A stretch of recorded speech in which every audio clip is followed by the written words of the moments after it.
Please give a warm welcome to Lee Scott, President and Chief Executive Officer, Walmart Stores Incorporated. Whoa! I know. Thank you. Thank you.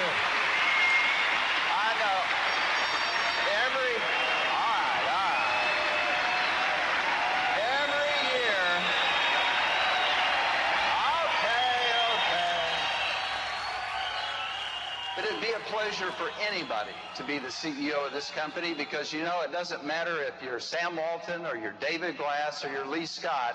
When you come to this meeting year after year, you get to say, we had record sales. We had record earnings. We had record reinvestment back into our company.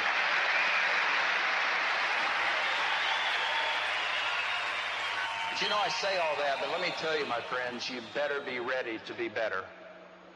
Because today, for whatever reason, whether it's our success or our size, Walmart Stores Incorporated has generated fear, if not envy, in some circles.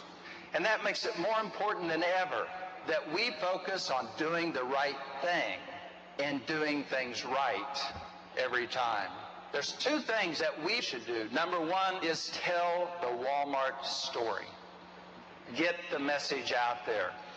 And the second thing is stay the course. Walmart is too important to individual families who are stretching a budget. We're too important to the suppliers who employ millions of people.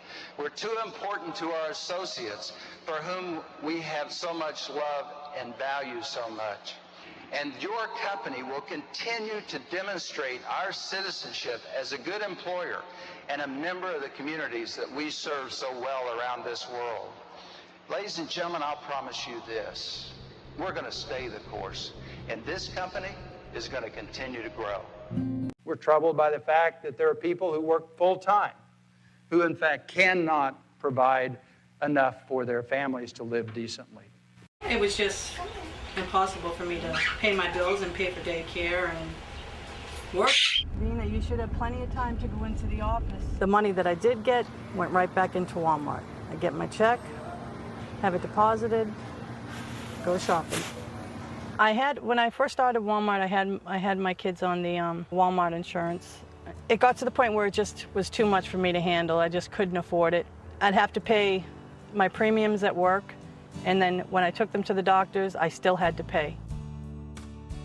I always had to pay a chunk of money. I'm proud of the fact that we have the benefits that we have and that we have the wages we have. People that's making $7 an hour that has to go to a doctor, they're not going to be able to meet that deductible. No, it's just weird. I've always been kind of quiet and shy. And now, you know, I kind of need to stand up for myself and, you know, my community. So I just, you know, searched the internet for a while, and whatever I typed in, it brought up the same thing. You know, I'd type in employee rights and it'd bring up the union, or fair labor practice, it'd bring up the union. These corporate people in the Walmart Corporation, they don't even really like to say the word union. To them, it's like a curse word. They just say third-party representation is the way they put it. Walmart is very opposed to unions, one of the most if not the most aggressively anti-union company in the history of the United States. Just relentless in their search for union activity and try to squelch it, kill it. Look at that, we got a few in the room. Ed DePontis. Ed DePontis, he gave you a call, right? He gave me a call, and he says that he didn't want nothing to do with the union. He says there was no. I had a worker that came to me with a piece of paper that someone had typed up on the computer in big, bold black letters that said, "We need a union." No signatures, that's all it said. That in itself is enough to require me as a store manager to go and make a phone call. And the phone call comes to Bentonville. And that afternoon, I had to personally drive to the airport and pick up 3 guys that flew in a corporate jet and pick them up and bring them back to my store.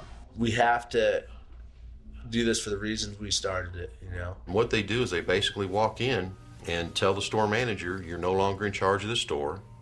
Every decision goes through us. They taught me how to profile people. Of course, I didn't know that was the term then, and it was identifying people that We're the strongest representatives of the petition to organize or at least get a vote. Anita, we need to contact still. Possibility there. You walk up to a couple of associates and they're both talking, they walk away from each other, they got to go. They're conspiring to do something. Be noisy, be happy, be boisterous. We're here to support folks who are trying desperately to fight against the world's largest, richest, and probably meanest corporation.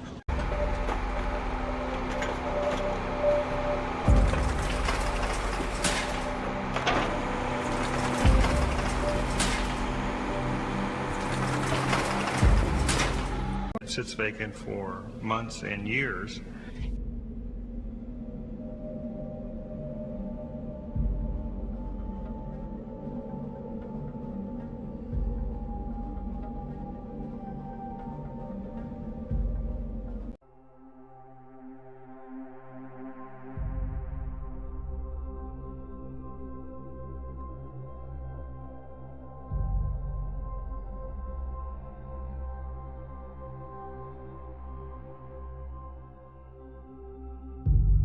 I want you to know, however, that 5 members of that family together are worth $102 billion. The widow and 4 children have in the last 20 years emerged on the list of the top 10 wealthiest people in the United States. They could easily take $10 billion of that and see to it that every employee of Walmart in the United States has health care, an adequate pension, and adequate wages. Well, Walmart, after the 9/11 attacks on the World Trade Center and Pentagon, they apparently decided that they needed to have a bunker. There's a facility for the Walton family in case of an apocalyptic attack, a residence that they can live in and reside in case they had to do that. There's a helipad behind the facility back there where they can come in by helicopter, and there's satellite uplink dishes back behind the facility. And most of it is underground, as you can see. You can't really see much from the gate, which is all fortified. Faith means nothing at all if it does not involve us in loving one another as neighbors, in compassion for the poor. When you hear these bells at Walmart, do you remember the people they're ringing for?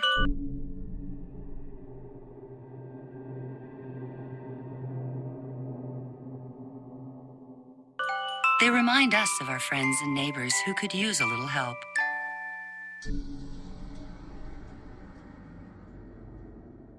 That's why at Walmart, we give back.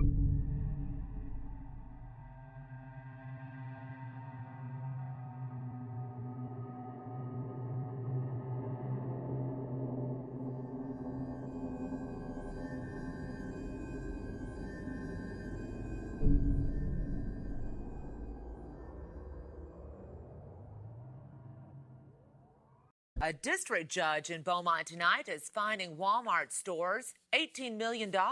Judge James Mahaffey is sanctioning Walmart for what the court believes was a pattern of deception. It involves the case of a Southeast Texas woman who was sexually assaulted and raped in the parking lot of Walmart. The court found that Walmart did not disclose that it had conducted a safety study, a study that found if Walmart would put employees in golf carts patrolling its parking lots, crime there would drop to 0.